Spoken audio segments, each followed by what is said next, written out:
I'm AB. And I'm Tiff. Thanks for joining us here at The Update. A lot of breaking news happening around the world right now, so let's jump right into it. France is awaiting their final election round coming up this Saturday, April 24th, and the showdown is between current French President Emmanuel Macron and Marine Le Pen. Now, this will be a rematch of their 2017 vote. And results from the first round of elections already held on April 10th are in, showing Macron leading with 27.8% of the votes, followed closely by Le Pen with 23.2%. Needless to say, the world will be watching on the 24th, and so will we. Now, out over in North Korea, they are testing new weapons, and the goals of these new weapons? To enhance the efficiency in the operation of tactical nukes, at least according to KCNA, a news agency for North Korea. Now, North Korea is technically banned by the UN from testing ballistic missiles and nuclear weapons, but even as recently as last Saturday, 2 missile launches were detected from North Korea, which traveled 68 miles and at a speed of Mach 4. And before that, an ICBM, or an intercontinental ballistic missile, was launched for the first time since 2017. Now, some say this could be in response to the joint U.S. and South Korean military drills, which North Korea claims such acts are rehearsals for war. Meanwhile, on the east coast of China, while the rest of the world has been adapting to COVID-19 and going on with daily life, in Shanghai, residents have been living under lockdown, which was imposed citywide on April 1st.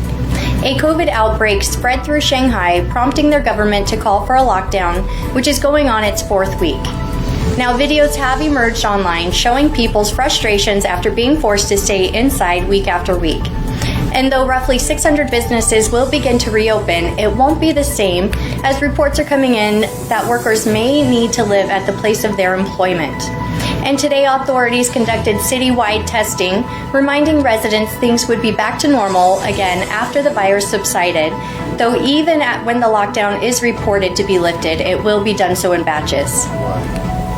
In South Africa, floods and mudslides caused by heavy rains have left the eastern coast ravaged, with a large concentration of damage in the city of Durban. It's been reported at least 435 people have passed away, and many still are unaccounted for. Around 40,000 people are now homeless, and this tragedy is the most severe they've ever seen, with the government representative stating it's one of the darkest moments in the history of that area. Power and water services have also been disrupted, and the rescue efforts are still underway. And now headed back over to Ukraine, where the war is still raging on, Putin is continuing his war, targeting the eastern Donbas region, and has claimed victory over Mariupol, which currently has the remaining civilians and soldiers holding up in a steel factory that is being blockaded by the Russians currently. There are also reports of a mass grave near Mariupol, where the Russian army is reportedly trying to cover up war crimes such as those in Bucha. The Donbas region is essential for Russia, and capturing Mariupol would mean establishing a land corridor to the Crimean Peninsula, which was taken from Ukraine by Russia back in 2014. Now, President Zelensky has warned that this could be a red line, effectively ceasing peace talks with Russia, ordering Mariupol to surrender. And now on the other side, Russia was also regrouping after their loss of the Moskva, their Black Sea flagship. Russia was stating that it was a fire which started on board and which caused the ship to sink. However, the Ukrainian officials are claiming responsibility for the attack. And due to weather, satellite images were not able to corroborate the Ukrainians' claims. So this one is still under review. Now, over in Russia, there are some families who are frustrated with the lack of confirmation of where their family member is located after the ship did sink. A new round of peace talks have not been scheduled just yet, as the atrocities conducted by Russia continue against Ukraine, and the U.S. has provided additional support, including howitzers, ammunition, heavy artillery, and much more. And trust, there's always never a dull moment. There's always something happening somewhere. All right, AB, what's happening over here in the U.S.? Well, back here in the States, it is 2022, which is election season. And I will tell you that elections are happening on all levels.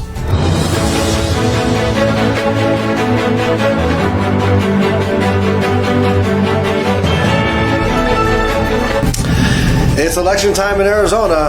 Election for the primary is in August of 2022, and then the general election quickly after that in November of 2022. So let's see what is up for grabs. In Arizona, we have 2 Senate seats. One is up for re-election, and that is with Mark Kelly. Now, what is the job of a U.S. Senator? Well, the job of a U.S. Senator is to discuss policy and be on committees in the federal government to make sure whatever laws that are being put in place are good for your state. They represent you. They're very big. They're known as a deliberative body. They're very big on diving into the details and making sure that legislation is good for their state. They're also responsible to conduct impeachment proceedings of high federal officials, and also advising consent is one of their biggest roles, and that is for appointments or denial of ambassadors, or as we've recently seen, for judicial court appointments from low courts all the way up to Supreme Court. Now, Arizona's current senators are Kristen Sinema, who is not up for re-election this year, but Mark Kelly, who is up for re-election. Both of those represent their Democrat Party. That is the first time in Arizona for many years where we had 2 senators representing our state that were from the Democrat Party. Now, it's important to know what they stand for so you know what you're voting for when you make a decision on who's going to represent you. So today we're going to discuss Mark Kelly, as he has been elected as the Democrat representative to run because he's a current incumbent. So often they don't really primary incumbent unless they're doing a really crummy job. And Mark Kelly seems to be doing a pretty good job for the Democrats. And we're also going to look into Mark Victor, who's representing the Libertarian Party.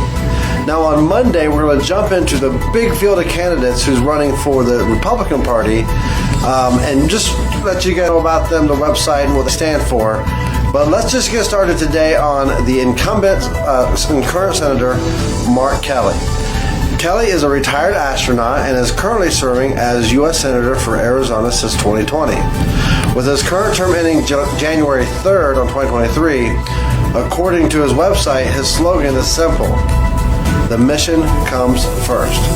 He states on his website that he's running for the United States because Washington is broken and Arizona deserves independent leadership focused on solving problems that we face. His concerns on his website that he posted that he really wants to dial into and represent in Washington is affordable health care, education, wages, and Social Security. You can check him out and learn more about him and get more information about his background and things he believes at markkelly.com. Now let's jump into the Libertarian Party candidate, Mark Victor. I personally am a big fan of Mark Victor because I love his stick-to-itiveness and how he really dives into what he believes. He is the Libertarian candidate again for U.S. Senate. He's done this a few times, but he always makes his voice heard, and we love that. Mark Victor is a Marine veteran who's earned his law degree at Southwestern University School of Law, and has a bachelor's degree from Arizona State University. So all you ASU fans, there's one of your alums who wants to go represent you. According to his website, he is a live and let live guy, and will be promoting his live and let live peace movement. It's a serious effort that he really believes in and is undertaken by people worldwide, all over the world as part of this program. They desire to live together in freedom, peace, and they oppose all forms of aggression. Also, according to his website, he will advocate for freedom in all circumstances, at all times, and for all people. Sounds like the Mark Victor we know. So for more information, check out Mark Victor at his website, liveandletliverevolution.com. Now check back with us on Monday because we're going to jump into our elections on the national level with Arizona and tell you all about the Republicans because there are a ton of Republicans. Now Tiff, going into elections here in Arizona, tell me what we got going on at the state level. Yes, definitely. We will be talking today about the Corporation Commission, and thank you for the info on the Senate race. That's definitely going to be a good one to watch as well. So last Friday, we talked to you and told you about who is running for the office of the Arizona Corporation Commission, or the ACC, and today we will discuss the Democratic candidates, who they are, their website information, prior experience, what they deem to be important to bring to the office, all the good stuff. So first up for the Democrats, we have Sandra Kennedy. Her website is reelectkennedy.com, and she has held prior offices in the Arizona House of Representatives, the Arizona State Senate, was appointed to the Arizona Employment and Training Council, and was first elected to the Arizona Corporation Commission all the way back in 2008 and re-elected again in 2018. According to her website, her focus is on protecting the public, fighting corruption, increasing transparency, and protecting Arizona's most vulnerable residents. Also, we have Lauren Kuby. Her website is laurenkuby.com, and according to her site, she is actually running alongside Sandra Kennedy. Kuby is a Tempe council member and former vice mayor of Tempe and a sustainability scientist over at ASU. She is also nationally recognized as a pioneer for affordable clean energy, and according to her website, she has spent her career standing up to special interests and fighting for consumer, environmental, and worker protections. Join us Monday as we talk about the candidates for the Republican Party and break down who they are and what they stand for. Remember, it's super important you get to know who is running for office before you vote for them, so go get out there and check out their websites. Arizona unemployment rates are in the news for all the right reasons. Back in March, they hit the lowest number in 45 years. Considering it was at 14%, Arizona's all too happy to be under 4% now. And at 14%, that was back at the peak of the pandemic, when all workforce was shut down and only essential workers were working. President Biden has praised the overall decrease in unemployment rate, and noting several states have low unemployment records along with Arizona. Some folks are speculating why, but regardless of the reasons, the growth in Arizona economic strength is exciting for Arizona and exciting to see the growth come nationwide.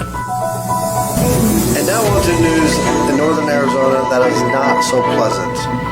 Near Flagstaff, the tunnel fire has been raging for 5 days now, and so far the cause of the fire has not been determined and the fire is not contained. The fire has caused a 20-mile road closure on Highway 89, threatening over 200 homes, and has caused residents to be evacuated. Governor Doug Ducey yesterday ordered a state of emergency. This triggers $200,000 to be allotted to the Arizona Division of Emergency Management. This helps the community recover from fire devastation and also helps with the rebuild of the community. Firefighters and first responders are currently in Coconino County putting forth massive efforts to gain control of this fire. I hate to see this, but every spring, every summer, as we lead into it, we see the fires in Arizona, and I will tell you this, never fun to watch, never fun to see. Yeah. Always our prayers, hearts and prayers are always for those families there in Arizona. Hopefully everyone can evacuate that needs to evacuate, and we'll keep everyone here on the update, up to date with what's happening. Monday we come back, we'll give you an update, and our hearts and prayers go out to those families and to those brave firefighters and first responders that are putting their life on the line, doing what needs to be done.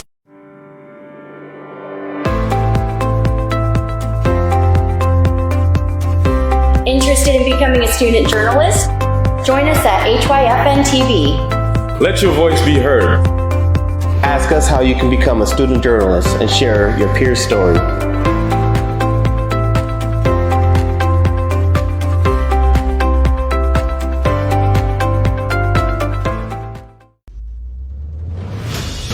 Your social media highlights could make the news.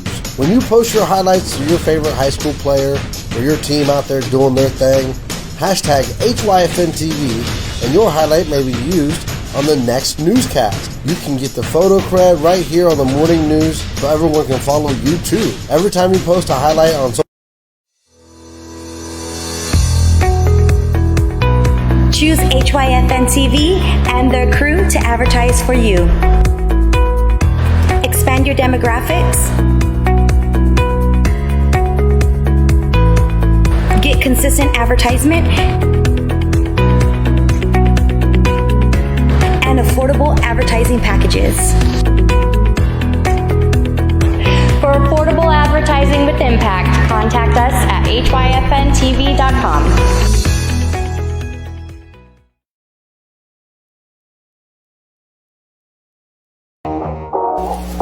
All right. right, in the Hub Entertainment segment here on the update, we also like to call it Hub E. We would like to keep you in the know about everything local and national going on in our entertainment. And it's that time where we get to talk about all the fun stuff, so let's see what's going on around the valley. Well, today is Earth Day, and so there will be plenty of events to celebrate over the weekend. Starting off in Tempe, over at Sing Meadows, they will be hosting the Spring Fairy Festival and Earth Day celebration on Saturday from 10 a.m. to 4 p.m. There will be food, face painting, crafts, and even hairdos. That's right, you heard me right, so get out there and get your hair done. There will also be an Earth Day Extravaganza Expo in Tempe as well on Saturday from 10 a.m. to 3 p.m. And that's to educate, empower, and inspire about protecting our planet. Vendors will be featuring eco-friendly products, and there will also be music, electric vehicles, and much more. Now, over in Mesa, they are celebrating their 100th birthday with a free block party. Food trucks, music, and games for everyone will be there, and this is a great one for all ages and will be in downtown Mesa. And for more information, go to mesaunitedway.org.